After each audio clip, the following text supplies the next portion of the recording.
Welcome to our Ice Maker Showdown.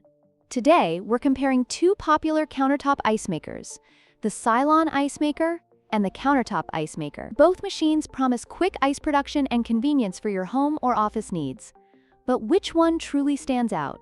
Let's dive into the details and find out.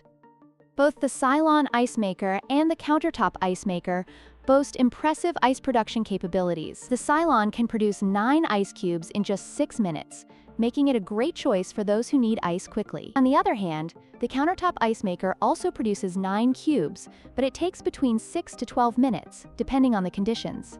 This slight difference can be crucial during parties or gatherings where ice is needed rapidly. When it comes to noise levels, the Silonn Ice Maker operates at a quieter level of less than 35 decibels, making it suitable for quiet environments.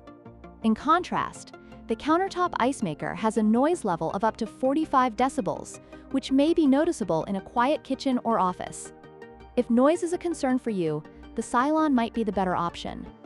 Another important factor to consider is the variety of ice cube sizes. The Silonn Ice Maker offers 2 different sizes of bullet ice, providing versatility for different drinks and uses. In contrast, the Countertop Ice Maker only produces 1 size of bullet-shaped ice. If you prefer having options for your ice, the Silonn Ice Maker has the edge in this category. In conclusion, both the Silonn Ice Maker and the Countertop Ice Maker offer great features for ice production. The Silonn stands out with its faster ice production, quieter operation, and variety of ice sizes, while the Countertop Ice Maker is a solid choice for those looking for a compact and stylish option. We hope this comparison helps you make an informed decision. Don't forget to like, share, and subscribe for more product comparisons.